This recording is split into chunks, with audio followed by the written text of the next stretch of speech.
स्वागत है दोस्तों आपके हमारी जामिया हमदर्द की सीरीज़ में, जिसमें हम लगातार जामिया हमदर्द के कोर्सेज़ को कवर कर रहे हैं।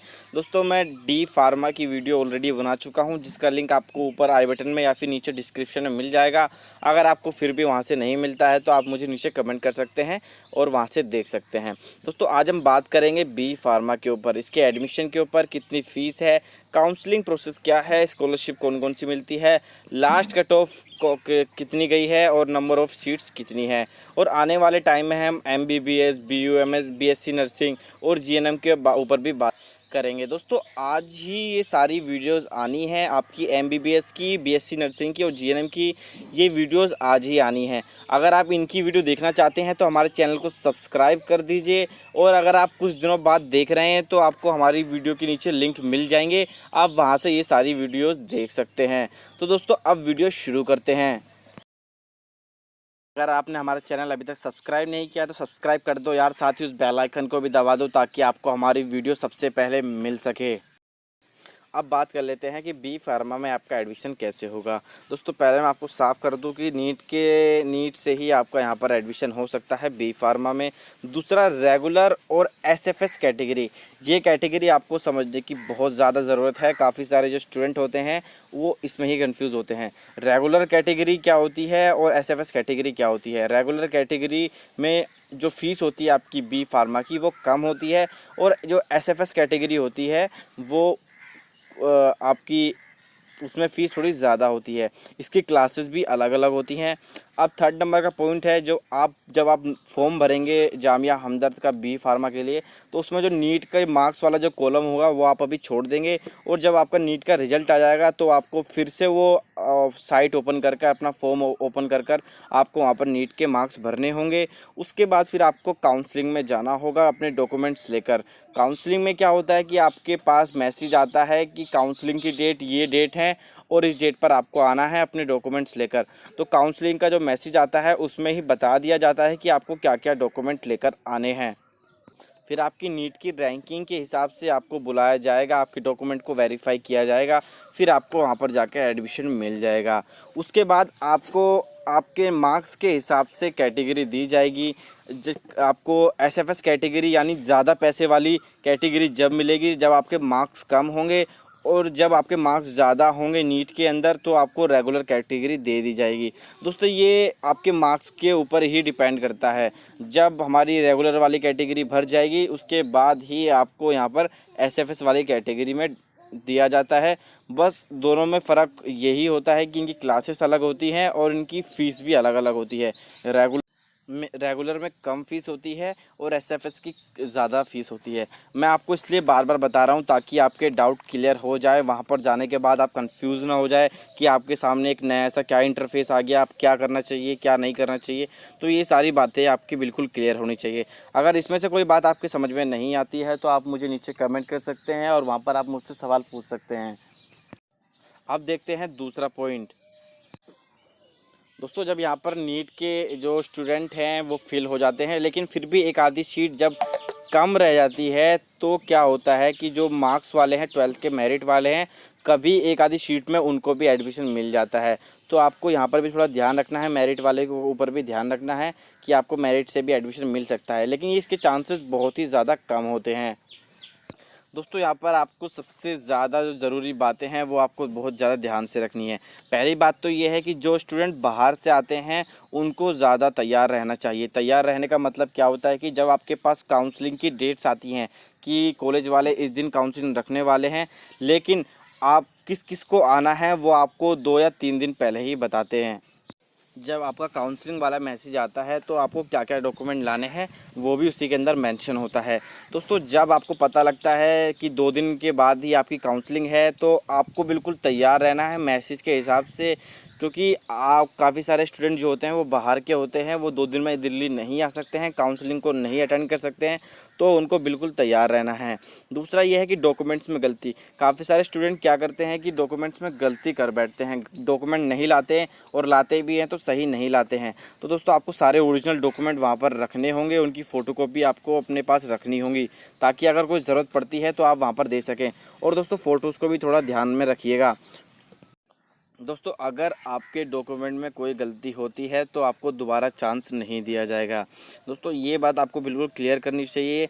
आपको दोबारा चांस बिल्कुल भी नहीं दिया जाएगा, आपका एडमिशन बिल्कुल भी नहीं होगा अगर आपके डॉक्यूमेंट में कोई भी गलती मिलती है। अब बात करते हैं तीसरे पॉइंट की। अब बात करें स्कॉलरशिप की दोस्तों, यहाँ पर तो आपको दो टाइप की स्कॉलरशिप मिल सकती है। एक होती है एनएसपी स्कॉलरशिप जो कि होती है पूरे इंडिया के बच्चों के लिए, और एक होती है ई डिस्ट्रिक्ट स्कॉलरशिप जिसे सिर्फ दिल्ली वाले ही भर सकते हैं। अब बात कर लेते हैं फ़ीस कितनी है जामिया हमदर्द में।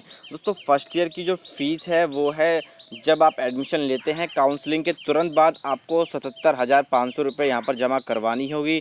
ये आपकी फ़र्स्ट सेमेस्टर की फ़ीस रहेगी, और जो सेकंड सेमेस्टर होगा उसमें आपको 62,500 रुपये फ़ीस जमा करवानी होगी।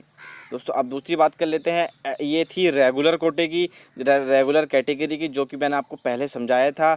और दूसरा जो है आपकी जो एसएफएस है, वहाँ पर आपकी जो फ़ीस वो होती है 1,90,000 आपकी पूरे साल की फ़ीस होती है। यहाँ पर आपसे पहले सेमेस्टर की फ़ीस को मांग ली जाती है, एडमिशन के टाइम पर ही आपको बता दिया जाएगा कि आपको कितनी फ़ीस लानी है।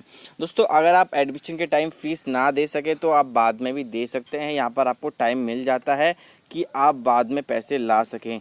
जैसे कि आप देख सकते हैं फर्स्ट ईयर की जो फ़ीस है रेगुलर कैटेगरी की 77,500 है। अगर यहाँ पर आप आधी फ़ीस जमा करवाते हैं एडमिशन के टाइम पर और कुछ दिनों बाद पूरी फ़ीस जमा करवाते हैं तो भी आपको यहाँ पर आराम से एडमिशन मिल जाएगा। फ़ीस में कोई दिक्कत नहीं रहेगी। बस आपको यहाँ पर एक अंडरटेकिंग देनी होगी कॉलेज को कि हम इतने दिनों बाद यहाँ पर पैसे जमा करवा देंगे, लेकिन आपको अभी से पता है तो अपनी फ़ीस पूरी तैयार रखिएगा। और दूसरा ये है कि जैसा ईमेल आए, जिम ईमेल पर आए वैसे ही आपको पैसे लाने होते हैं। पैसे लाने का मतलब क्या है कि अगर कॉलेज वाले आपसे डिमांड ड्राफ्ट के रूप में पैसे मंगवाते हैं तो आपको डिमांड ड्राफ्ट में लाने हैं, और अगर कैश मंगवाते हैं तो आपको कैश में ही लाने हैं। जैसा कॉलेज वाले कहेंगे आपको बिल्कुल वैसा ही करना है, अपनी तरफ से कुछ भी नहीं करना है।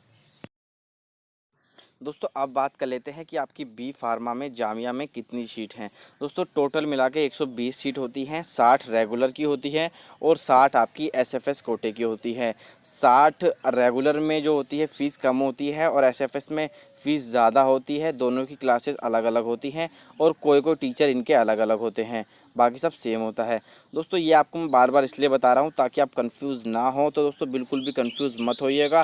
अगर आपको फिर भी कोई कन्फ्यूज़न होती है तो आप मुझे नीचे कमेंट कर सकते हैं। अगर आपके पास स्पोर्ट्स कोटा है तो आपकी काफ़ी ज़्यादा आपको फ़ायदा मिलने वाला है। अगर आप नेशनल लेवल पर प्लेयर हैं तो उसका भी आपको काफ़ी फ़ायदा मिलेगा, लेकिन वहाँ पर आपके पास सर्टिफिकेट्स वगैरह होने चाहिए। अब बात करते हैं हॉस्टल की। दोस्तों हॉस्टल की सुविधा आपको यहाँ पर नहीं मिलने वाली है, चाहे आप दिल्ली के हो या नॉन दिल्ली के हो, आपको यहाँ पर बिल्कुल भी सुविधा नहीं मिलेगी।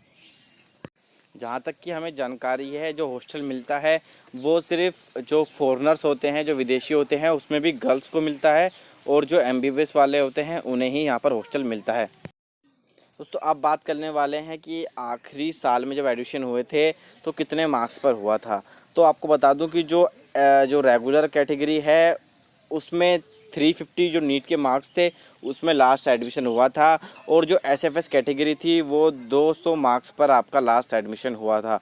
तो उसके हिसाब से ही आपको तैयार रहना है। अब आप ये 350 मार्क्स देकर देखो, यहाँ पर बिल्कुल भी डरने की ज़रूरत नहीं है, क्योंकि कभी कभी क्या होता है यहाँ पर काफ़ी कम रैंक वालों का भी रेगुलर कैटेगरी में एडमिशन हो जाता है। और अगर आपका रेगुलर कैटेगरी में नहीं होता है तो आप एसएफएस कैटेगरी में ले सकते हैं। वहाँ पर थोड़ी सी फ़ीस ज़्यादा है, पर आपको यहाँ पर कम रैंक पर भी आपको बी फार्मा मिल जाएगा। दोस्तों अगर आपके मन में अभी भी डाउट है कि आपका एडमिशन होगा या नहीं होगा, या आपके और सवाल हैं जो आप पूछना चाहते हो किसी स्टूडेंट से, तो दोस्तों आपको सिर्फ अपना नंबर कमेंट करना है, हमारी टीम आपको कॉल करेगी। लेकिन दोस्तों उसके लिए बस आपको छोटा सा अमाउंट पे करना होगा जो आपको व्हाट्सएप पे या फिर कॉल के द्वारा बता दिया जाएगा। वरना दोस्तों आप हमें कमेंट भी कर सकते हैं, वहाँ पर भी आपको आपका जवाब मिल जाएगा। क्योंकि दोस्तों जो असली बात होती है वो स्टूडेंट ही आपको बता सकते हैं कि कहाँ तक जाती है, जो कट ऑफ जाती है, कहाँ तक एडमिशन हो जाता है, कहाँ तक नहीं हो पाता है, वो सारी बातें स्टूडेंट जाती हैं। तो अगर आप नंबर कमेंट करना चाहें तो कर सकते हैं। अगर आपने हमें अभी तक इंस्टाग्राम पर फॉलो नहीं किया है, आप वहां पर भी सवाल पूछ सकते हैं, तो उसका लिंक नीचे डिस्क्रिप्शन में है। और अगर आपने हमारा चैनल अभी तक सब्सक्राइब नहीं किया है तो सब्सक्राइब कर दो यार, ताकि हमारी वीडियो और भी वीडियो आपको मिल सके। जो अपडेट आते हैं जामिया हमदर्द के ऊपर वो भी आपको अपडेट्स मिल सके।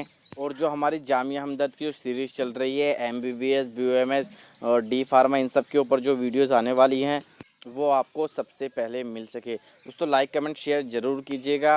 और दोस्तों अगर आप हमें कुछ सुझाव देना चाहते हैं तो आप हमें कमेंट में सुझाव दे सकते हैं, या फिर अगर आपके पास कोई और अपडेट हो फार्मेसी को लेकर या किसी कॉलेज के एंट्रेंस एग्ज़ाम को लेकर तो भी आप हमें नीचे कमेंट कर सकते हैं।